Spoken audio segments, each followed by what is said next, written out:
Lila's fingers were numb, stained with the gray grime of the city's forgotten corners. For 3 days, the world had been nothing but shadows and the hollow ache in her stomach. It was only a week ago that her father, a man whose name once carried weight in these very streets, had kissed her forehead and told her to stay in the basement until he returned. He never did. The fall had been swift, a violent erasure of everything she knew. Her home was no longer a sanctuary, it was a crime scene stripped of its warmth, and her father was now just a ghost in the headlines, a fallen king whose debts had been inherited by a 7-year-old girl in a stained pink hoodie.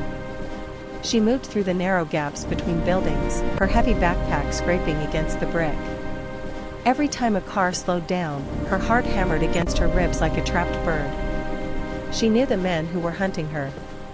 They didn't wear the polished suits of the men she had just seen with the Winter King. These were the scavengers, the bottom feeders of the soul underworld who knew that a dead enemy's daughter was the ultimate leverage. From the mouth of a damp alley, she watched them. 3 men in cheap leather jackets were loitering by the convenience store where she had tried to beg for a piece of bread an hour earlier. They were checking the faces of every child who passed, their eyes sharp and hungry. One of them held a crumpled photo of her father, pointing toward the very street where she stood shivering. She realized then that the police wouldn't help her, they were the ones who had taken her father away, and the neighbors had already turned their backs, terrified that his sins would rub off on them. The weight of her backpack felt like lead, filled with nothing but a change of clothes and a broken picture frame. She was a bargaining chip in a game she didn't understand, a tiny piece of unfinished business in a blood feud that was supposed to end with her father's disappearance. As the men began to walk toward her hiding spot, Lila felt the walls closing in. There was nowhere left to run, no one left to call. Her gaze drifted toward the main road, where the black SUVs sat like silent predators of a different breed. She remembered the stories her father used to whisper, about the man who ruled the cold, the man who was feared even by the monsters currently hunting her. It was a desperate, impossible thought. But as the scavengers turned the corner, their cruel smiles widening as they spotted her pink sleeve, Lila didn't dive deeper into the darkness. She ran toward the light of the neon signs, toward the man in the dark suit, deciding that if she was going to be caught, she would rather be at the feet of a lion than in the hands of the rats. The silence that followed Lila's plea was not peaceful, it was the heavy, suffocating pressure of a storm about to break. To the men standing behind the black glass of the SUVs, Ji-hoon was not a man who shared meals. He was the Winter King, a title earned through a decade of systematic, blood-chilling efficiency. In the underworld of Seoul, his reputation was built on a singular, terrifying foundation: he never left a debt unpaid, and he never left an enemy standing. Ji-hoon looked down at the small, trembling hand clutching his expensive wool sleeve. Most people in this city would rather lose a limb than touch him without permission. He remembered the night he had dismantled Lila's father's organization. It hadn't been a war, it had been a harvest. He had personally overseen the seizure of their docks, the freezing of their accounts, and the final, cold confrontation that had sent her father into the dark. In Ji-hoon's world, mercy was a luxury for the weak, a crack in the armor that invited a blade. His lieutenants, specifically a sharp-eyed man named Dae-ho, watched him now with an intensity that bordered on hunger. They were waiting for the Winter King to do what he always did, shake off the nuisance and move on. The air in the alleyway grew colder as Ji-hoon's gaze shifted from the girl to the men in leather jackets stalking her from the shadows. He recognized their kind, scavengers who picked at the remains of fallen houses. To Ji-hoon, these men were insects, yet they were currently daring to breathe the same air as a child under his shadow. For years, Ji-hoon had operated on a simple logic: if it doesn't turn a profit, it doesn't exist. Sentiment was a ghost that haunted the unsuccessful. He had ordered executions with the same indifference one might use to order a coffee. He had seen mothers weep and rivals beg, and his pulse had never quickened. But as Lila looked up at him, her eyes reflecting the neon open sign of a nearby diner, something in the clockwork of his mind hitched. He was a man of absolute order, and the sight of this girl, abandoned, hunted, and starving, represented a chaos he found offensive. The underworld expected him to walk away. They expected him to let the scavengers have their prize, for she was the daughter of a man who had tried to kill him. To help her was to betray his own history of ruthlessness. Ji-hoon reached down. His hand, scarred from 100 battles, didn't push her away. Instead, he adjusted the strap of her backpack, his movements slow and deliberate. The ghost of Seoul was about to do the only thing more terrifying than killing an enemy. He was about to care for one. The silence of the street deepened, turning into a vacuum of shock as the Winter King prepared to speak, his voice a low vibration that promised either salvation or a massacre. Ji-hoon didn't say a word. He simply turned and walked toward the entrance of the Grand Shilla, the city's most prestigious establishment, with Lila's small hand engulfed in his. Behind them, the air remained heavy, his men exchanging frantic, confused glances. Daeho stepped forward, his voice a cautious hiss, reminding the boss that they had a meeting with the port authorities in 10 minutes. Ji-hoon didn't even glance back. He merely raised a single finger, a silent command that sent his security detail into a synchronized, aggressive motion. The restaurant's golden door swung open, revealing a dining room filled with the elite of Seoul, politicians, CEOs, and socialites whispering over crystal flutes. The arrival of the Winter King brought the room to a staggering, mid-sentence halt. The manager rushed forward, his face paling as he looked from Ji-hoon's stern, scarred face to the bedraggled girl in the stained pink hoodie. "Get them out," Ji-hoon said, his voice a low, melodic rumble that brooked no argument. "Sir, these are reserved." "I didn't ask," Ji-hoon interrupted, his eyes shifting to the manager with the weight of a falling guillotine. "I want this room empty. Now." Within minutes, the unthinkable happened. The most powerful people in the city were ushered out of the side exits, leaving behind half-eaten lobsters and vintage wines. The massive chandeliers dimmed, and a hush fell over the vaulted ceiling, leaving only the sound of Lila's sneakers squeaking on the polished marble. Ji-hoon pulled out a velvet chair at the center table, the one usually reserved for the Prime Minister, and gestured for her to sit. The chefs, terrified and working at a frantic pace, began to bring out dishes they usually reserved for royalty. A bowl of steaming, rich abalone porridge was placed before her, followed by hanwoo beef so tender it fell apart at the touch. Lila stared at the feast, her eyes shimmering with unshed tears. She looked at the silver spoon, then at her own dirty, trembling hands, and then at the man sitting across from her. Ji-hoon didn't eat. He sat perfectly still, his dark suit a sharp contrast to the white linen. He placed his gun on the table, not as a threat to her, but as a silent promise to the world outside those doors. For the first time in years, the ghost of Seoul wasn't calculating a takeover or an execution. He watched the daughter of his enemy take her first bite, his expression unreadable but his presence absolute. In the hollowed-out silence of the grand hall, the clinking of a child's spoon against porcelain sounded like a declaration of war. Outside, the underworld waited in a feverish, terrified silence, knowing that by clearing this room for a child, the Winter King had just burned the rulebook of the city to ash. The steam from Lila's porridge had barely vanished before the digital air of the city began to sizzle with betrayal. In the dark, smoke-filled rooms of Maebo and the neon-lit gambling dens of Gangnam, phones vibrated in unison.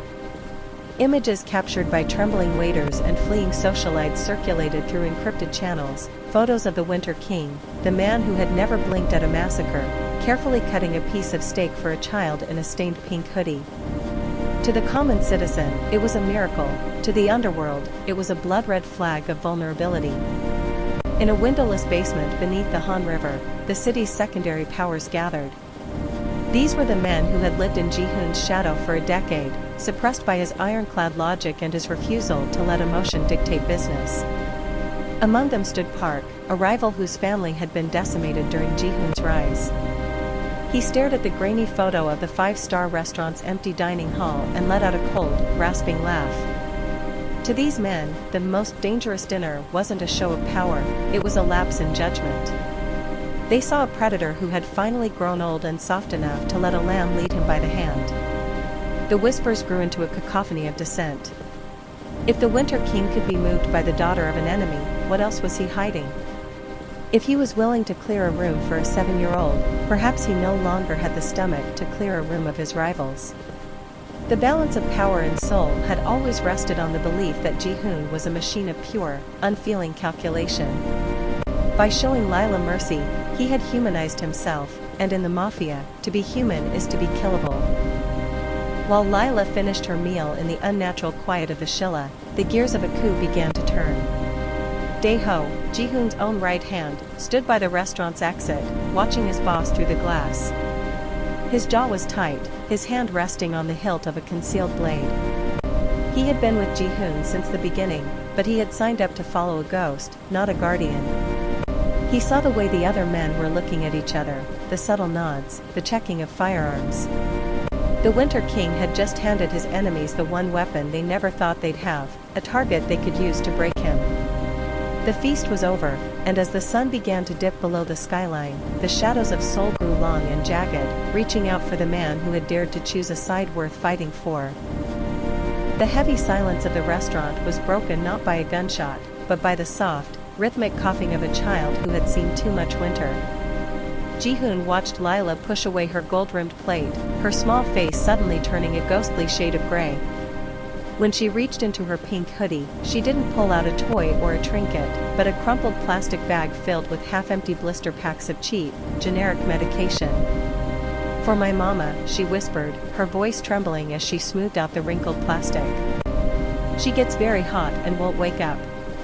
The man at the pharmacy told me to go away because I didn't have the paper. He said my father owed him too much." Ji-hoon felt a coldness settle in his chest that had nothing to do with the air conditioning. He took the bag from her, his large, calloused fingers brushing against the cheap plastic. He recognized the medication. It was for a chronic respiratory infection that, left untreated in the damp basements of the city, was a slow death sentence.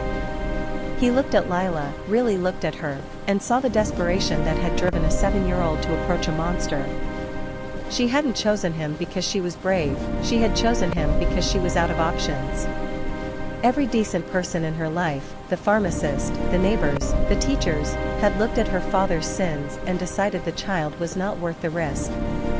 They were too afraid of the fallout, too scared of the debt, or too cowardly to look a dying woman in the eye. Everyone else said no, Lila said, her eyes searching his for a flicker of the ruthlessness the world knew him for. "They said my father was a bad man and that I belonged to the shadows now. But I remembered he said you were the strongest man in Seoul. I thought, maybe the strongest man isn't afraid of a little girl's debt." The irony was a bitter pill. Ji-hoon had spent his life collecting debts, but this was a new kind of ledger. It was a debt of protection, a silent contract signed in the blood of an enemy he had destroyed. He realized then that Lila's father hadn't just left her behind, he had left her in a vacuum where only a man with Ji-hoon's terrifying power could breathe. He stood up, the chair scraping harshly against the marble floor. He didn't call for a doctor, he called for his personal medical team, the ones who usually patched up bullet wounds in the dead of night. "Get the car," he commanded Dae-ho, who was standing by the door with a face like stone. "And find out which pharmacy turned her away. I want it closed by morning." As they walked out into the humid Seoul night, Ji-hoon realized the war had already begun. It wasn't just against the rivals in the alleys, but against a city that had allowed a child to believe that a mafia boss was her only hope. The fluorescent lights of the supermarket hummed, a sterile contrast to the heavy, rain-soaked tension waiting outside. Ji-hoon stood in the middle of the snack aisle, an environment so mundane it felt surreal. He was watching Lila. For a moment, the girl's heavy backpack was forgotten as she reached for a box of strawberry crackers, her first spark of genuine childhood wonder since they had met. Ji-hoon's hand was never far from the cold steel tucked beneath his blazer, but his eyes were on the glass storefront. He saw it before his bodyguards did, the sudden deceleration of a silver sedan, the way the tinted window slid down just an inch too far. In the underworld, there is a specific silence that precedes a strike, a vacuum where the city's noise simply vanishes. "Lila, get down," he said, his voice not a plea, but a low, vibrating command. She turned, confused, the crackers still in her hand, but the silver sedan had already erupted. The glass of the storefront shattered into a million diamond-like shards, the rhythmic thud-thud-thud of a suppressed submachine gun tearing through the cereal boxes and plastic displays. Without a second of hesitation, Ji-hoon moved. He didn't seek cover behind the reinforced pillars or dive for the floor. He lunged toward the small girl in the pink hoodie. He wrapped his massive frame around her, pulling her small body into the hollow of his chest. He felt the sharp, hot sting of a bullet grazing his shoulder, and another thudding into the thick Kevlar of his vest, the impact stealing his breath. Lila screamed, a high, thin sound that was muffled against his expensive wool suit. He could feel her heart racing like a frantic drum against his ribs. He stood there, a mountain of a man acting as a human shield, absorbing the violence that was meant to erase her father's legacy. His men were already returning fire, the parking lot turning into a battlefield of screaming tires and shattered metal. Dae-ho shouted for the boss to move, but Ji-hoon remained motionless over the girl until the last shell casing hit the linoleum. When the silence finally returned, heavy with the smell of gunpowder and spilled juice, Ji-hoon slowly pulled back. He ignored the blood seeping through his white shirt, staining the shoulder of Lila's pink hoodie. His face remained a mask of rugged, terrifying calm. He reached down, picked up the strawberry crackers she had dropped, and placed them back in her trembling hands. The Winter King looked toward the door, his eyes burning with a cold, predatory fire. The rivals who had thought he was soft for protecting a child had made a fatal mistake. They had forgotten that a lion is never more dangerous than when it is guarding its cub. He didn't just want them dead anymore, he wanted them erased. The air in the safe house felt thin, vibrating with the unspoken tension of a kingdom on the verge of a coup. Ji-hoon sat in the dim light of the study, his wounded shoulder a dull, throbbing reminder of the supermarket hit. Across from him, Dae-ho stood in the shadows, his face a mask of dutiful concern that didn't quite reach his eyes. The lieutenant had watched his boss for 15 years, he knew every calculated move, every cold reflex. But the man sitting before him now, checking the dosage on a child's fever medication instead of reviewing the night's shipping manifests, was a stranger. "The board is restless, boss," Dae-ho said, his voice smooth as silk but sharp as a razor. "They say the Winter King is melting. They say you've traded our steel for a pink hoodie." Ji-hoon didn't look up. "The board says what I allow them to say. Go to the hospital. Ensure Lila's mother is moved to the private wing. No one enters that room without my thumbprint." Dae-ho bowed low, the gesture hiding a cold, triumphant smile. He didn't go to the hospital.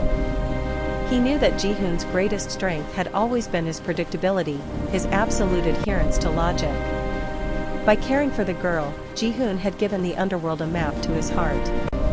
He had become a man with a singular, glaring vulnerability, and in Dae-ho's eyes, a vulnerable king was a dead one. Lila was waiting in the reinforced playroom of the estate, her fingers tracing the patterns on the strawberry cracker box.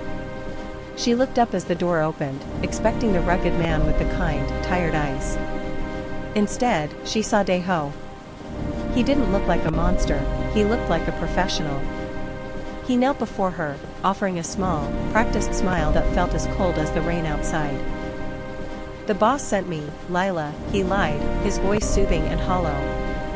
"He's waiting for you at the hospital. Your mother is awake. We have to go now, before the bad men see us." The girl didn't hesitate. To her, the men in suits were now her guardians, a belief Ji-hoon had died a little to give her. She grabbed her backpack and followed him into the underground garage, where a silver sedan, the same color as the one from the grocery store, waited with its engine humming. As the doors locked with a heavy, final click, Dae-ho pulled out his phone. He sent a single, untraceable message to the rival factions waiting in the dark: "The bait is in the cage. The king will come to us." Back in the study, Ji-hoon stared at the empty chair where Lila had sat only an hour before. The silence of the house suddenly felt wrong, not the silence of peace, but the silence of a vacuum. When his phone finally buzzed, it wasn't a status report. It was a photo of a pink hoodie draped over a cold, metal chair in a warehouse he had long ago abandoned. The trap was set, and for the first time in his life, the Winter King felt the paralyzing sting of a fear he couldn't kill. The digital chime of the phone was a low, vibrating funeral knell in the hollow quiet of the study.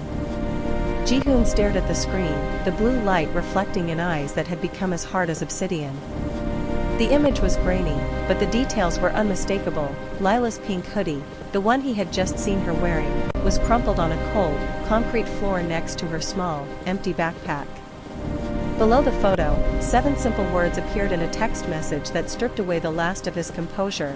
Your enemy's daughter will pay for your weakness. The weakness they spoke of was the only human thing left in him. For decades, Ji-hoon had been a man without a shadow, moving through the world with a surgical detachment that made him invincible. By feeding a hungry child and shielding her from a hail of bullets, he had given his enemies a map to his soul. The message was a declaration from the shadows of his own organization, a statement that the Winter King was no longer fit to rule because he had allowed a child's safety to outweigh the syndicate's profit. Ji-hoon didn't scream. He didn't overturn the heavy oak desk. Instead, he stood up with a deliberate, haunting slowness, his every movement radiating a terrifying, focused energy. He walked to the wall safe, his wounded shoulder screaming in protest, and began to arm himself. This wasn't the tactical preparation of a businessman protecting an asset, this was the ritual of a man preparing to burn his own temple to the ground.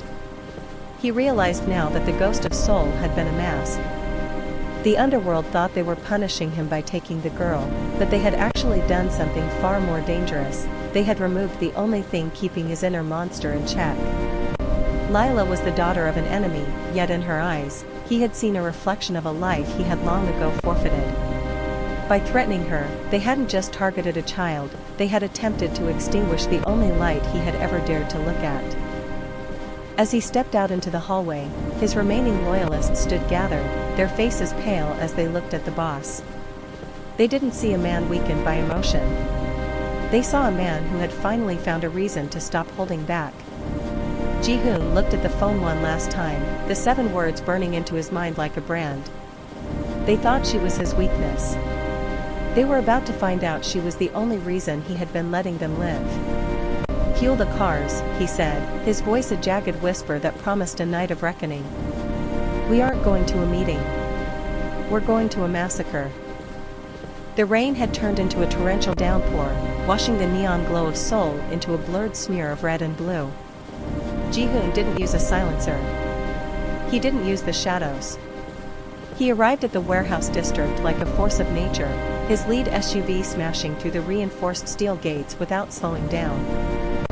One more step, boss, and the weakness dies with you, Dae-ho spat, his hand shaking. He had expected the Winter King to come with a contract, a deal to trade territory for the girl. He hadn't expected a monster who no longer cared about the kingdom.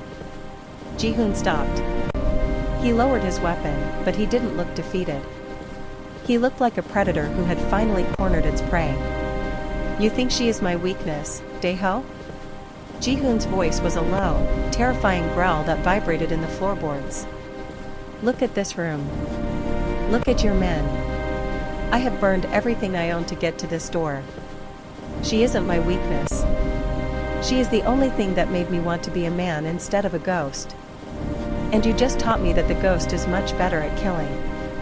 In the flickering light of a dying bulb, the Lion of Seoul prepared to spring. He didn't care about the board, the profits, or the blood feud anymore. He only cared about the small girl in the pink hoodie, and he was willing to walk through hell to bring her back. The warehouse fell into a sudden, violent strobe light of muzzle flashes. Ji-hoon moved with a speed that defied his rugged frame, a lifetime of combat narrowing down to a single heartbeat.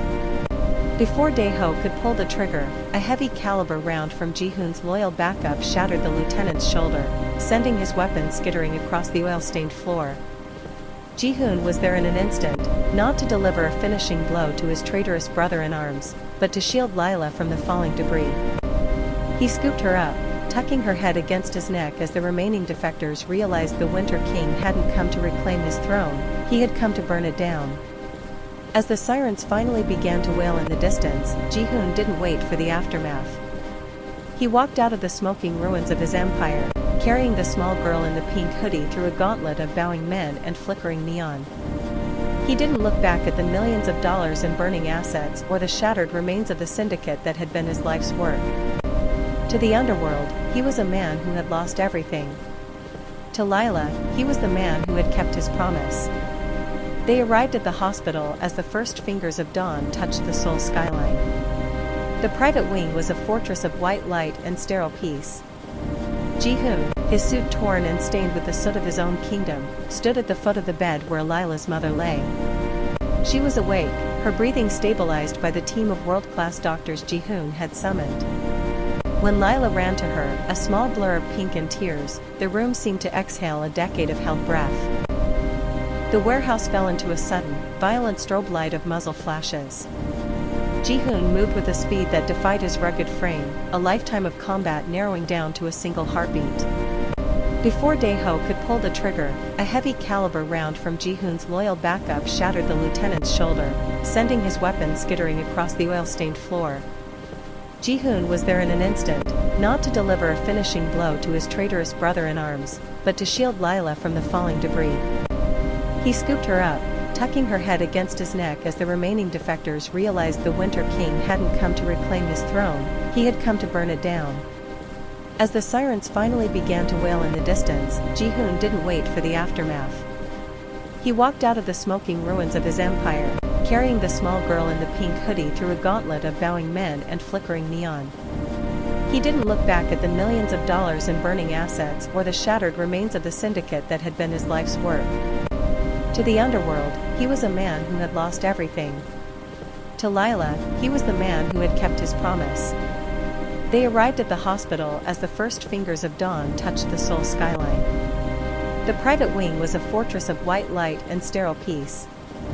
Ji-hoon, his suit torn and stained with the soot of his own kingdom, stood at the foot of the bed where Lila's mother lay. She was awake, her breathing stabilized by the team of world-class doctors Ji-hoon had summoned.